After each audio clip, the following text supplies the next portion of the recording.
Hey everyone, welcome to the RotoGrinders Morning Grind podcast. I'm your host, Stevietpfl. It's Wednesday. It is March 4th. It's 2020, and we have 9 basketball games to talk about here on today's slate. I am joined by my good buddy, Will, ChiefJustice06. How are you doing, my friend? Doing good, man. Ready to break another pod down. You know, every NBA pod we produce from here on out gets us closer to MLB, and I love NBA, man. I think it's fantastic.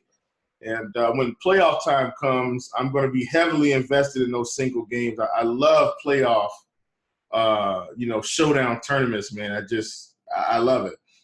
However, we're in the doldrum days here of NBA. Probably going to see a lot more injuries, a lot more guys resting as we get closer to the end. Nevertheless, we still have to help the people make some money. Yeah, this is the time of the NBA that we're in that transition period of really liking it and really just waiting for the playoffs to start. So I feel like rotations are really important and just kind of trying to predict the minutes like it always is. But rotations change so much as the season goes, and it changes so much. I posted this, the expert survey, the fun stat or something there's just so much you're going to realize as you're going throughout, February and March, where you need to be, kind of narrowing it down, looking at what teams are doing. Grant yesterday talked about Washington, how they're playing much better defense right now. So, just kind of pay attention to those things. And is Minnesota and New Orleans, they were playing at such a faster pace than everybody in the NBA. And we look and see what happened with that game yesterday. So before we get into breaking down this slate, I did want to mention that today, we're recording the night before, but today, Wednesday, March 4th, we have a live betting show following crunch time today over there at RotoGrinders Live, rotogrinders.com/videos. JJ Mangon and Big T will be live. They're going to be betting college and NBA hoops. They're starting with $500, and they're going to see who can run it up the most. It should be a ton of fun for these guys. It's going to be a fun show to watch. It's definitely something different. So if you've been following along with Sharpside, you've been taking advantage of trying to win that free money. This is something that they got going on over there with Sharpside and RotoGrinders. So Big T, JJ, and Mangon, 7:25 Eastern live betting show. It'd be a ton of fun to kind of watch them sweat this out, because some of these games, especially NBA in the early slate, are very interesting. So be interesting to see where big old T, puts his money with those Milwaukee games up there. So make sure you're checking that out. A ton of fun over there. So live betting show presented by Sharpside and RotoGrinders after crunch time, 7:25 Eastern. Let's get into the slate, Will. We start here with Boston at Cleveland. No total in this game. It's a back-to-back for Boston. Gordon Hayward bruised his knee, tried to play through it, left the game on Tuesday. We're going to put him as questionable. Kemba was on a minutes restriction. It's a back-to-back. He's questionable.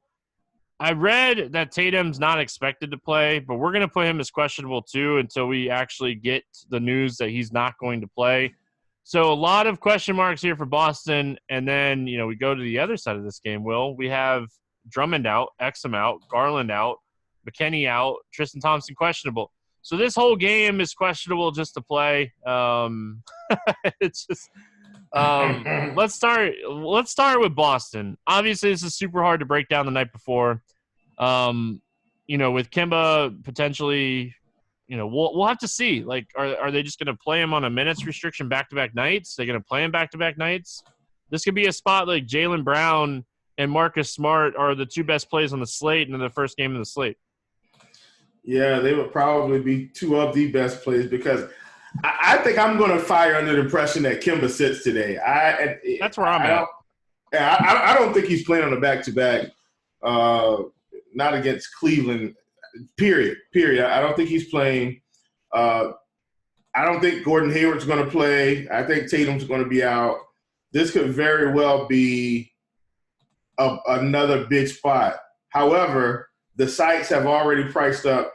Jaylen Brown is 8,100 today, and Marcus Smart is 7K. So if you want to play them on DK, you're really going to have to make a strong decision. On FanDuel, you got Smart at 65 and Brown at 64. And then I think my favorite play is probably going to be Daniel Tice. If all these guys are out again, I think Tice is going to be in play here. I really wish we could play Grant Williams. I wish this is a spot where they would play him some minutes. He might be a French guy I look at. And I think Brad Wanamaker, I don't like Brad Wanamaker, but he may have to enter the discussion if all these guys sit.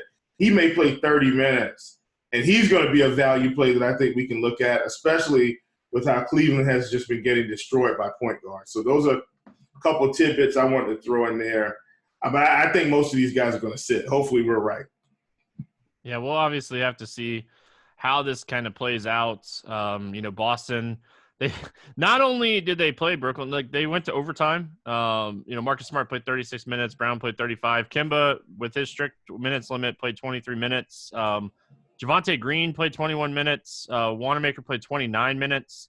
Oh, yeah. Even like Grant Williams ended up playing. Carson Edwards ended up playing. This might be a spot, if they sit Kemba, that they just unload the bench here against Cleveland and let Jalen and Marcus Smart just have all the usage in the world in this game. So I don't even hate the fact that these guys are priced up, but depending on the news that we get here for Boston, I know we're spending a lot of time on this one, but depending on the news that we get for Boston, we have a lot of potential value here because it's Cleveland. This is a game that, with Boston being on the back-to-back and all these guys out, this game probably stays close. So, we go to the Cleveland side of things here. There's plenty of options to run this back with. If Thompson doesn't play, you run it back with Nance and Love.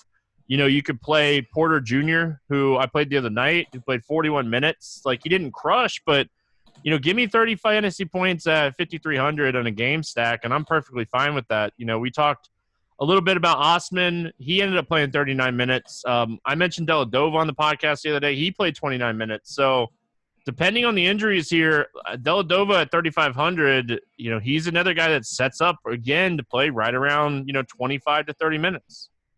Yeah, man.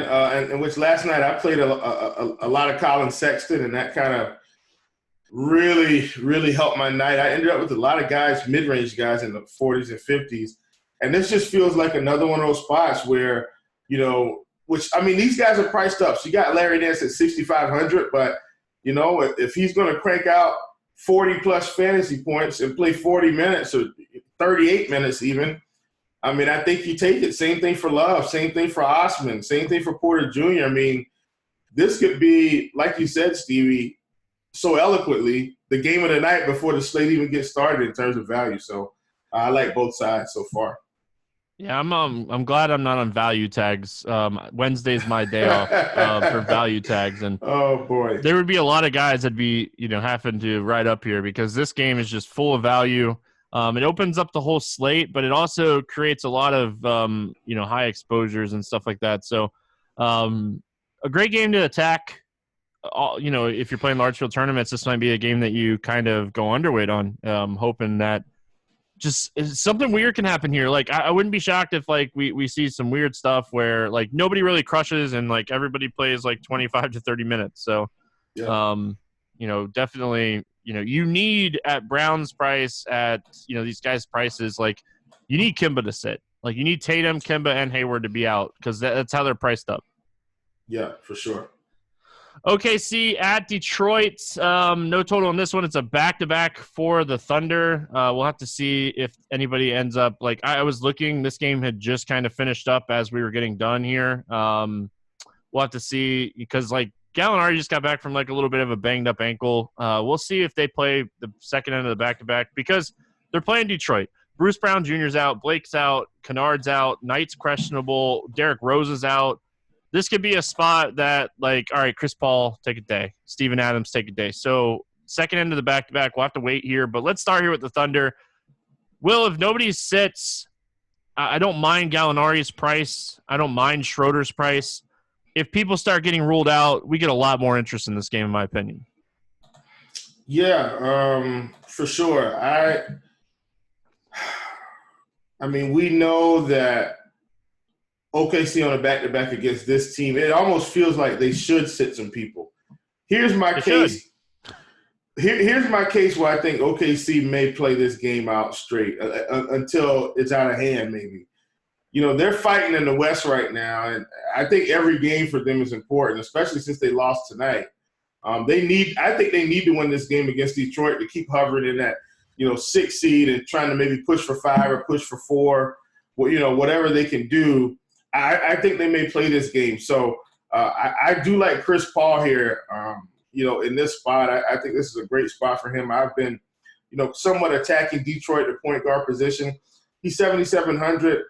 Dennis Schroeder, man, as long as he's going to hover in that 6K range and under, I'll have interest in him as well. And this could be a game where maybe he plays a few minutes in garbage time and, rattles off an extra 10 to 15 fantasy points with lackadaisical defense. So I like him as well. And then, Steven Adams at 67. He's been playing okay recently, but I just don't think he's necessary. I think we'll get more value somewhere else. But those couple guys are the guys we'll look at, mainly the three-headed monster at guard. Yeah, for me, when I'm looking at this spot, it's really just going to be determined on what happens here as far as, like, if anybody gets ruled out. If everybody plays, Schroeder's probably my favorite play at 5,900. If Adams gets ruled out in this game, Nerlens Noel at 3,400 could absolutely smash in this spot. So a lot of different ways to look at OKC if some guys start getting ruled out. On the Detroit side of things, their whole team is questionable or out. We are going to have to wait here. Like, if Brandon Knight plays, he could play 25 to 30 minutes here with no Derrick Rose. If he sits, good luck figuring out. I'm really thinking it's going to be like Walton Jr. or somebody who just signed like a 10-day contract. What was it, a few days ago? Or no? You got to think Langston Galloway and Tony Snell played 30 minutes with Walton. Like, Snell probably plays like 40 minutes. He might not come off the floor here. So, like, Detroit for me is really just going to be waiting to see what the starting lineup looks like, waiting to see if Brandon Knight plays. Luckily, this is a 7 o'clock game. I can kind of wait, Will. I don't have to get crazy with this one trying to figure this out until, like, we actually get some news. Yeah, for sure. I'm with you 100% because, half the team is literally out. This is not an exaggeration. They're out. Yeah. It's just, how many active bodies is, luckily, like, let's give Rod Beard some credit. He is very aware of DFS, and he is one of the best beat writers out there. So he will do his best at getting us as much available news as he possibly can. So shout out to him. Thank you, Rod. That's right. Indiana at Milwaukee, 222 total here. Milwaukee favored by 10 in this game. Lamb's out. Oladipo's questionable. Korver's out. Anything standing out to you for the Pacers? Nothing too major. I think if Oladipo sits, then once again, I will have slight interest in guys like T.J. Warren, a little bit more interest in Sabonis. A little bit of interest in, a guy like Aaron Holiday, like, just a couple fringe plays. I think it would open up that value. But if Oladipo plays, I think I'm just going to scratch off the whole Indiana team. Yeah, I could definitely see that as well. Like, it's just not a spot that I really like.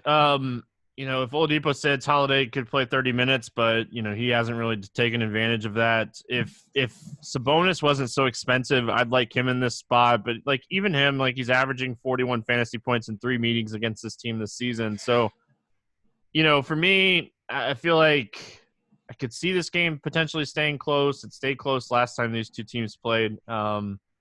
It's just I'm not really seeing a ton that I like. T.J. Warren at 6,100, but, he's going to have, Giannis potentially playing against him or even Middleton. Like, just tough matchups all around here. Yeah. If you do expect this game to stay close, I always like to play Giannis in close games. 11-4 seems like a tough ask, but you go back to that Boston-Cleveland game, it's not going to be that hard to fit him in here. For me, I kind of lean more towards like that Dallas-New Orleans game or that Washington-Portland game with Lillard coming back. So I don't know if I end up playing Giannis today, but I don't think it's a bad spot for him. Yeah, man, this excuse me. this game is I'm so sorry. A little ugly, man, for me. I'm with you, man. I think this whole game is a scratch off. I like Giannis. I think you can play Giannis anytime it's going to get competitive, but I just think there are going to be other spots that we may want to take advantage of that may provide a little bit more profit potential in the long run. You know, like you said, you know, Portland, Washington, Memphis, Brooklyn could be a big one. The New Orleans game. So I think there's some other games a little later in the evening that will help us a little bit more. So I'm probably scratching this whole game off and making it a 8-game slate at the moment. Orlando at Miami, no total in this one. Aminu and Isaac remain out. Aaron Gordon's questionable. Hero and Leonard are still out. Let's start with the Orlando Magic. Obviously, a lot riding on, you know, whether or not Aaron Gordon's going to play or not in this one. What do you like here for the Magic? Well, you know, we kind of talked about it on the last podcast, I think. Or, no, I may have talked about it on a live show, but it's the day Aaron Gordon said, and I was like, hey, man, you know, Terrence Ross is, you know, kind of starting to heat up here, getting a lot more consistent. And sure enough, you know, he had a really good game. If he sits, I like him. I'm always going to have a little bit of interest, I think, in Markelle Fultz when guys are out because his price is pretty much staying suppressed. I'm not saying, you know, he's not a guy that flashes 40, 50-point upside on a nightly basis. But at 5,200, I mean, I think he can get you 30-plus fantasy points. I think he's, you know, someone you can look at. Don't hate Fournier. But my favorite play if Gordon were to sit, obviously, is Nikola Vucevic without question. Yeah, I think Vuce is fine. I don't really love the matchup, but I think he's fine. You know, obviously, if Gordon's out, that opens up, you know, potentially a little bit more rebounds, usage, all that great stuff. You know, Ennis started the other night for Gordon, played 29 minutes, shot the ball okay. Didn't really do anything. His price went up. If he was still like 3,900 or if he's cheap on like Yahoo or Fanduel, like Yahoo, maybe, you know, they're slow sometimes. They leave these guys min salary sometimes. So I wouldn't hate Ennis if he was min salary somewhere. The Miami side of things, tough matchup here against the Magic. The Magic have not been as good defensively with Isaac out. What do you like here for Miami? Well, I mean, I think the main thing, man, Jimmy Butler, 7,800. I feel like this price is fair. You know, it still gives us room for profit potential. So I like it. I've been playing a lot more Dragic lately since they've had some of these injuries. And, you know, he's come through for me a few times. I think I've just been fortunate enough to land him on the right days. Kendrick Nunn, you know, still playing big minutes. I mean, I think he's okay. But Bam, man, Bam has really, really elevated his game. I like what he's been doing. He will probably be my favorite Miami Heat player in this spot just because of his versatility.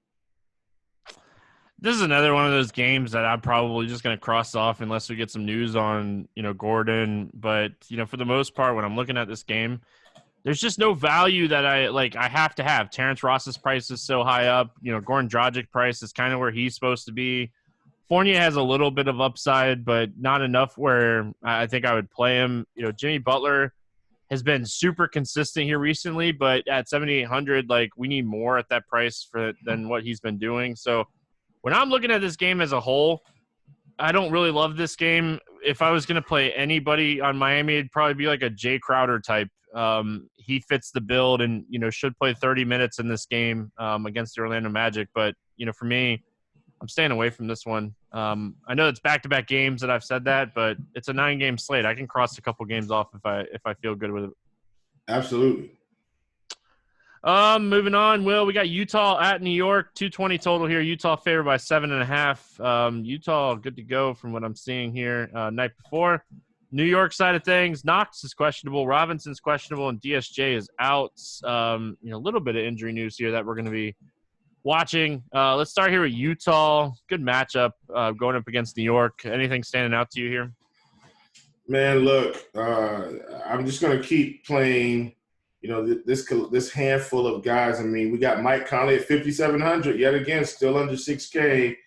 I think I'll be interested in playing Mike Conley. Donovan Mitchell's at 81. He's for sure going to be a scratch-off here. I don't hate Jordan Clarkson if you want to kind of get some usage off the bench.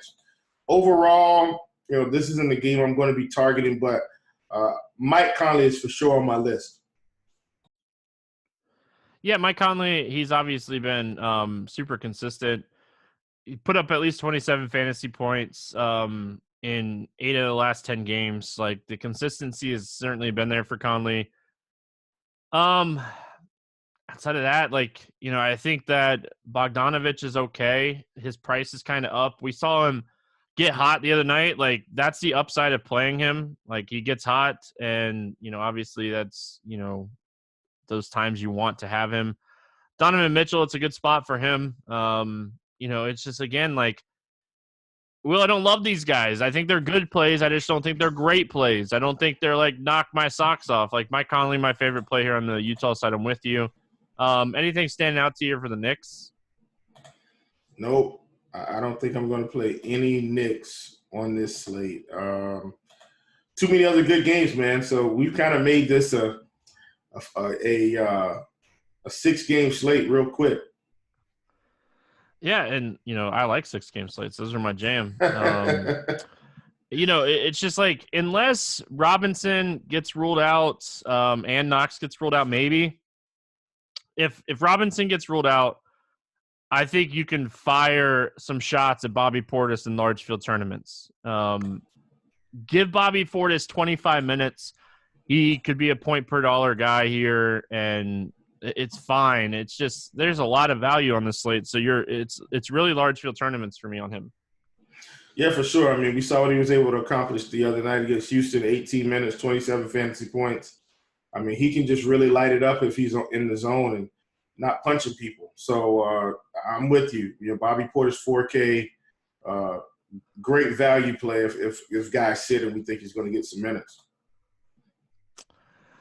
All right, moving on here. We got Memphis at Brooklyn, 225 total here. Brooklyn favored by 2. That's what this game opened at. The line was taken down because of the overtime for Brooklyn. Clark is out. Triple J is out. And then on the Brooklyn side, obviously, like I said, it's a back-to-back, and they pulled the line. They played overtime. LeVert did play in the back-to-back, against Atlanta and Miami here recently. Like we were kind of talking about, Brooklyn's fighting in the East. They're trying to stay afloat as that 7th or 8th seed. They're, the Orlando Magic and Brooklyn keep flip-flopping the 7th and 8th seed, but they're trying to stay above Washington and Charlotte and Chicago. That's how bad the East is in the bottom this year. Let's talk Memphis first because, obviously Memphis, they want to win this game too. They're in the playoff hunt. So, yes. I don't think either team takes this game easily, and I think that there's a lot of upside in some of these spots. So, let's start with Memphis. My guy is Ben Valanciunas. I've been playing him a ton. He was on his way to a monster game against Atlanta the other night and never checked back in because that game – oh, man, I was like, oh, here comes my 60 burger. Yeah. Never had to check back in. He probably would have got closer to 50. Let's start here with Memphis. What do you like? Yeah, man, for sure. I think, JV is in my opinion, going to be, one of the top centers on the slate. Really like him. Josh Jackson has come out of nowhere now and playing minutes. I don't think I'm going to chase that game, though, not in this spot. Main guys for me, for sure, JV and Ja Morant. I think this is a great spot for Ja. 7,200, I'm not thrilled about the price, but, it's kind of the same thing for him. He only played 24 minutes the other night, put up 27 fantasy points. If the game doesn't get out of hand, he may cruise to 40 fantasy points. So I like Ja here. This game, the good thing about it is even though Brooklyn was on a back-to-back, they're at home today. I do think, NBA players, I think there's some validity in guys playing at home when they're considered to be a playoff contender. They want to protect home court no matter what. So I like Memphis here in a game that should be a slugfest with Brooklyn despite the overtime back-to-back. Melton, they seem like they're just not going to play him over 25 minutes. Yeah, I hate he's it kind of too. risky, but I know, give the dude the minutes. He's been playing really well. Josh Jackson, his minutes have kind of been capped right around 24. Those are large field tournament plays, but they have so much value on this slate. The the tournament flyers are there for this team, but really for me, it's Morant, it's Valanciunas. If this game stays close, it's Valanciunas. Like, I talked about it the other day and why I liked him so much. Just like with Clark and Triple J out, like it was 32-31, played 25 minutes and like didn't check back in. So like he was on his way to 30 plus again. So Valanciunas and Morant, my two favorite plays here from Memphis. You know, on the Brooklyn side of things, like I like LeVert's price at 72. I don't mind Dinwiddie. Like those are your two high usage guys. It'd be interesting to see if we get any news here on the back-to-back, but I don't mind paying up for either one of those guys and kind of getting like a really good 7K four-person game stack here. Yeah, for sure. And you know, obviously, I'm with you 100%. I think Dinwiddie and LeVert are the two primary guys. Here's a guy I'm going to throw in the mix here. I think if we were going to play a value play from this game, I think it's Garrett Temple at 4,400, a guy that can, you know, stroke it from downtown a little bit, you know, and could get up to 30 minutes. It's possible. I'm not saying he will. And, you know, outside shooting has kind of been a problem for Memphis most of the year. So I like Garrett Temple, I think, at 4,400. I think he's a good, you know, kind of a good leverage play on some of the talk we may get, especially if you're thinking about plugging in a couple pieces from this game. Are you worried about his shoulder? I know he hurt his shoulder in the Miami game, and then he only played 22 minutes on Tuesday. Are you worried about the shoulder at all for him? Nah, I mean, prior to that, I mean, he'd been playing, you know, minutes in the mid-20s to low 30s. I still think he gets somewhere in that range, unless he's really, really hurting. I mean, everything I see, you know, says he's going to be playing, so I'm going to roll with the fact that he's healthy. Yeah, and obviously this game, 7:30 Eastern game, we should get that news without any issues. It was something like I had looked at Temple's price and like I looked into it a little bit, and it was just something that I was a little concerned with, but I'm with you. Like until he gets ruled out or he tells us like, you know, he's not going to play here, we should just kind of take it as that. Chicago at Minnesota, no total in this game. You know, back-to-back for Minnesota. Dunn is out. Hutchinson's out. Cornette's out. Levine is out. Markkanen is questionable. Otto Porter is expected to play again, but I heard that, like, the minutes restriction is going to be there again. It was a foot fracture. They're going to be very careful with him. On the Minnesota side of things, it sounds like Cat's not going to play. I was watching that Minnesota game. I didn't really see anybody, like, have any issues. But, man, that game is so fun to watch, Will. Back and forth. So that New Orleans-Minnesota game. Chicago side, Will, anything standing out to you here? Man, look, if these guys sit again, man, just fire up Kobe White in this spot. Gee whiz. Him, Satoransky, those two guys, I mean, this is a prime-time spot for these guys to really do some serious damage here. I'm sure Archie will play 20 minutes. I don't think he's a primary player. I do think when DK, I mean, if he gets you 20 fantasy points, it's a possibility you could still have a winning GPP lineup. So I don't hate Archie, but main guys, man, Kobe White, Satoransky, those two guys are guys that, you know, I feel like have stable minutes floors, are definitely going to be in the game. I guess kind of the same thing for Thad Young, but Thad Young is just a guy I try to avoid at all costs. I'm never going to make myself play Thad Young unless he's the minimum, and he's not going to be the minimum. But, yeah, those two guys, Satoransky and Kobe White, man, I think those are your primary plays from the Chicago side. Yeah, I'm right there with you on those guys. The other guy that I'll throw into the mix, I don't love his price on DraftKings. I haven't checked on Fanduel or Yahoo, but Thaddeus Young, he's going to play really solid minutes here as long as Markkanen doesn't play. Thad should play good minutes, and, you know, I think this is a spot you could definitely potentially look at him. Just minutes driven. If this game, you know, is a faster paced game, I don't see Wendell Carter Jr. playing a ton of minutes either. So I think Thad's going to have to play minutes if Markkanen ends up sitting again. So the Minnesota side of things, like, you know, I played a ton of Malik Beasley on Tuesday. I played a lot of Hernan Gomez on Tuesday, two guys I talked about on the pod.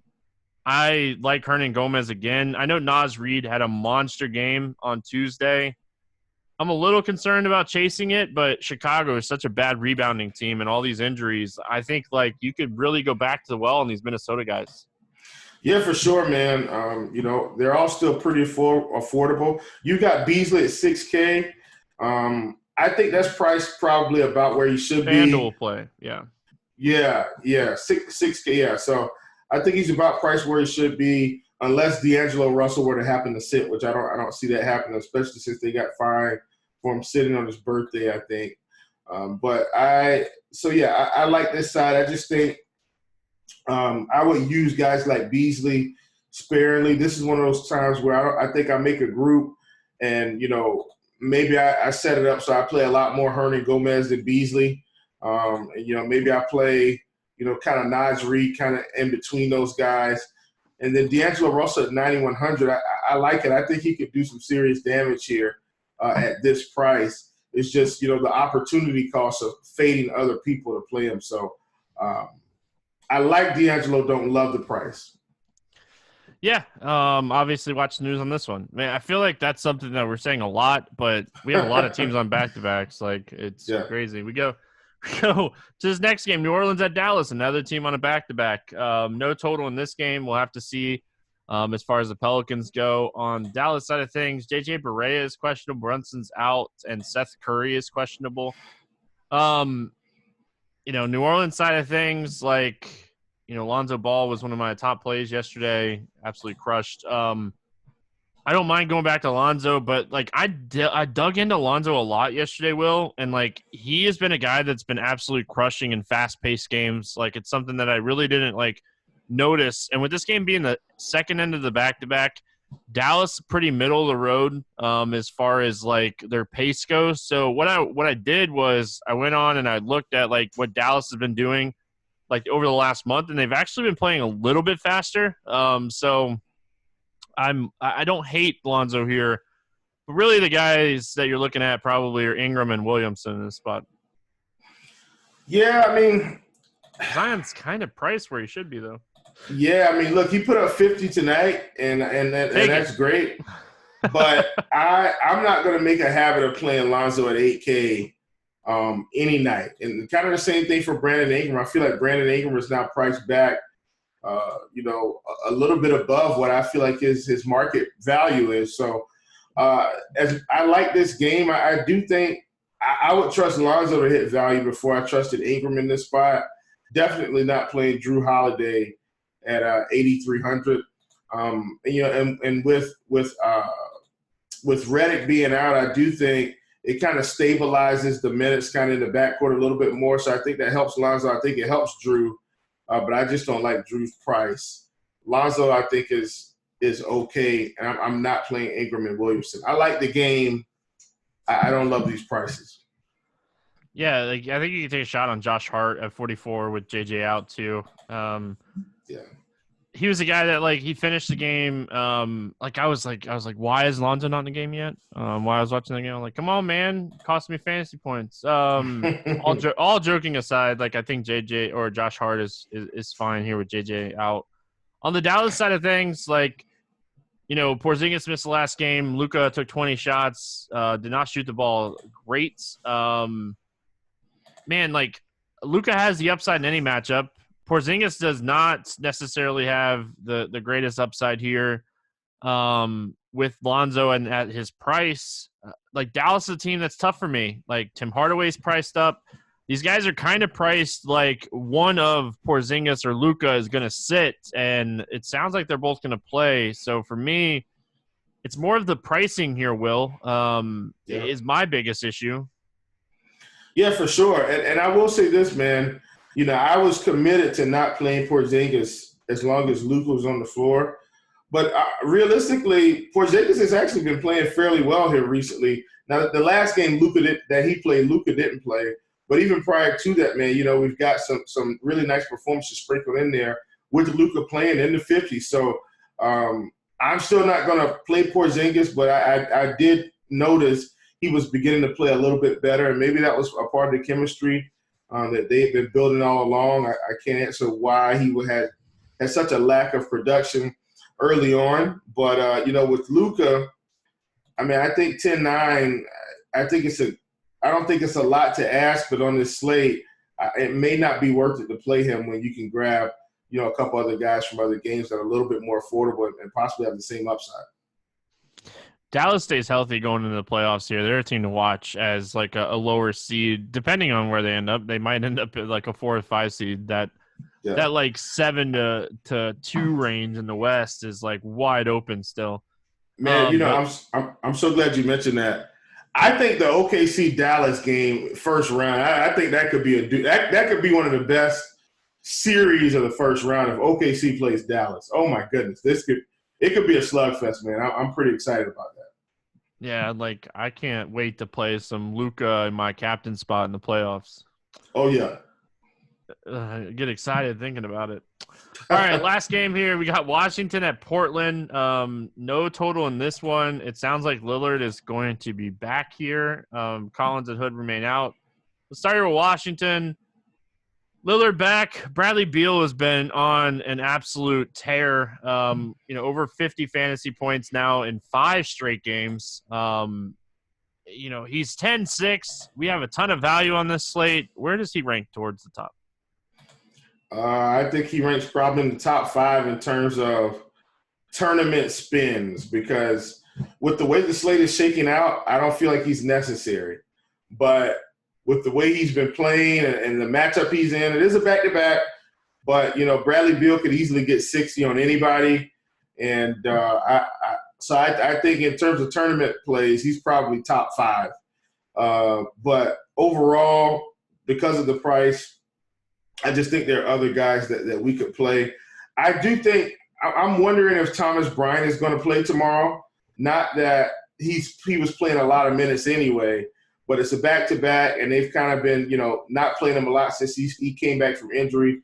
So if he's out, I think guys like Bertans and Hachimura could be just exceptional plays here because, Morris Wagner, he hasn't really been playing a lot. But, these two, Hachimura and Bertans, man – they're on my watch. They're on my watch list tomorrow because I have a feeling that Brian is going to sit. Yeah, I can see that for sure. We'll have to obviously this game is actually going on as we're recording. So if anything comes out of this game, the Portland side of things here, Lillard coming back. I feel like this is a spot like Lillard is ridiculously priced. It was a groin injury. We'll have to kind of see. But I don't see myself playing him. CJ McCollum is such an interesting tournament play because nobody's going to play him with Lillard coming back, but they decreased his price. And he's getting a matchup here with Washington, who still plays pretty fast. They have been playing a little bit better defense like we talked about on the podcast yesterday with Grant. What's standing out here for you on the Portland side? Well, I think you hit the nail on the head, man. What to do with CJ McCollum, what to do with Whiteside, what to do with Ariza, what to do with Carmelo. I don't think, and I'm just saying maybe Lillard plays 25 minutes here. But the more I think about it, man, Lillard is kind of a gamer. And he may come out of the gates blazing here now that he's back ready to play. I don't think we could play McCollum here. The more I think about it, man, Lillard wants to play basketball. I kind of have a group of guys, him, James Harden, even LeBron, like those guys don't want to sit. They want to play. So I think if he's completely healthy, I think Lillard's going to play the minutes, man. So I think I'm going to have to fade CJ. I'm not going to play Dame either, but I think this is such a good game. But Ariza and guys like Gary Trent maybe the guys I look at because they're so affordable. All right, let's play the good old-fashioned morning grind game, and then we'll get out of here. Will, give me your favorite play under 5K to 7X on this one. We have a few. Yeah, we do. So here's someone that I guess I didn't really talk about him as much, but you've got these 3K guys, not 3K guys, these 4K guys from Cleveland, man. I'm actually going to go with Jetty Osman today at 4,100. I think he could really get there if these guys sit. If he's going to play 40 minutes against a depleted Boston team, he's not going to be the sexy play. But I like him getting 40 minutes, man. I think he's going to be a really good play. I'm going to stick to that same game. I'm going to go to the same team, and I'm going to go Deladova. He's just – I don't see a route in him not playing minutes in this game. And he's not a guy that's going to go out there and score 50 fantasy points. But at his price, with the way that he passes the ball and gets the assists and stuff, luck into a few easy layups, and like you're sitting, you're at that double-double. So I think at 3,500 Deladova is somebody we're looking at here. Over 8K to go under 5X. Will, who do you got for your bust today? Man, so many guys. I think I'm going to take Hassan Whiteside. I think with Dame coming back, I think his production is going to have to go down. Yeah, man, it's hard. I as much as I like Whiteside, I don't mind that call. For me, I think I'm going to go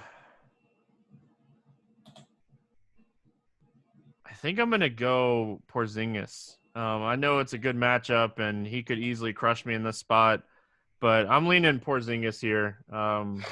Just Luka there. I just think Porzingis is too expensive. That's the only thing. I don't think he's a bad play, but I think he's too expensive here. And we live in a salary cap world, so. Will, give me your favorite 6X play on the slate. Man, now this is the one that I think is going to be the most tough, because I think, in order for this to work, we've got to anticipate some injuries. And so I think that's what's going to hold us back. But even though it was even though it was an overtime game, I'm going right back to the well-known Karis LeVert, man, against Memphis. I mean, he should explode. So he's a guy I really like on this slate, Mr. Karis LeVert. I thought you were going to take my guy. The way that you talked about my guy when we were talking about the breakdown, I was like, he's going to take my guy in the game today. Give me Kobe White, 6,200 going up against Minnesota. It's a back-to-back for Minnesota. This game's going to be fast-paced. It's a nice pace bump for him. And there's just not going to be a lot of defense played here. So Kobe White took 20 shots the other night with Levine out and shot the ball okay. I think Kobe White crushes in this matchup against Minnesota. He's one of my favorite plays on the slate. So I really thought you were going to take him from me today. Give me your Let's Get Weird GPP play of the day. Yeah, man. This was another tough one. But I think if this guy plays minutes, I think he could do some serious damage. Let's go Mitch Robb. I know he's questionable right now. Like, I know he's questionable. But, man, if he gets minutes in this spot here because of the size, he could be on his way to a 40-point game if he gets close to 30 minutes. So let's go Mitch Robb from the Knicks. All right. I talked about this guy earlier. I don't expect him to be popular whatsoever. I know by this game you guys are already getting an idea of where a lot of my action is going to be. But give me Thaddeus Young, Thad Dad. I like Thaddeus Young a lot, but make sure Markkanen doesn't play. Don't make that mistake. Thaddeus Young has gone over 30 fantasy points in 5 of the last 6 games. He's going to come in at lower ownership here. I like Thad a lot. Yeah. Game selection question, Will. What are you looking at today? Fanduel, Draftkings, doesn't matter.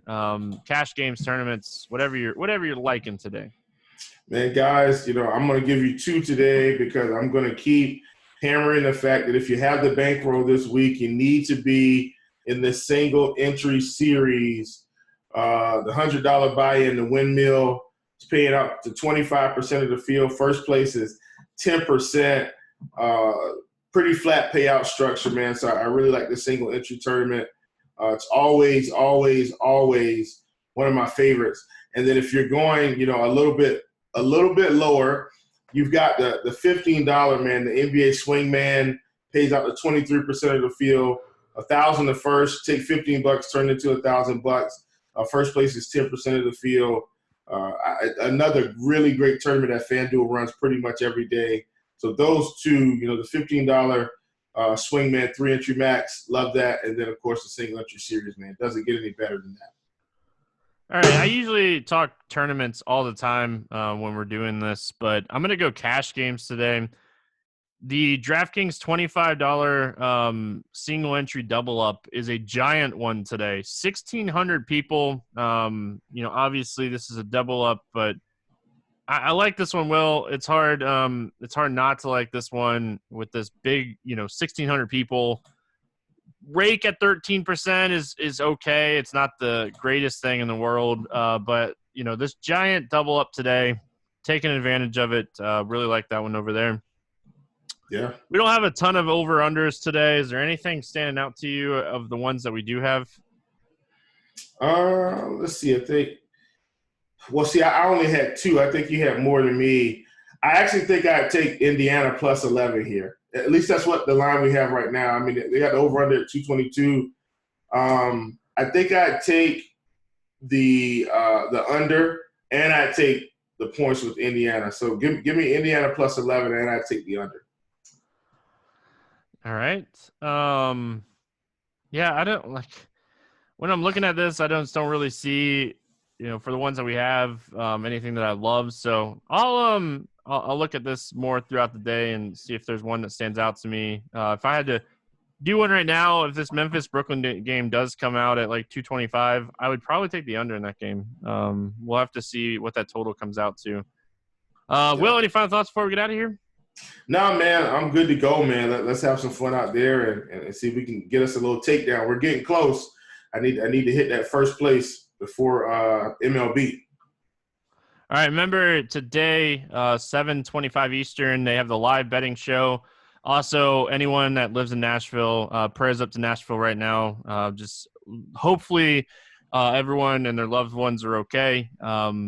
Scary stuff with that tornado on Tuesday, early morning. Glad to hear a lot of the RG family was all good. So prayers up to Nashville. That's going to wrap it up here for Wednesday. We'll be back talking some more hoops tomorrow. Good luck in your contest, and we'll see you then.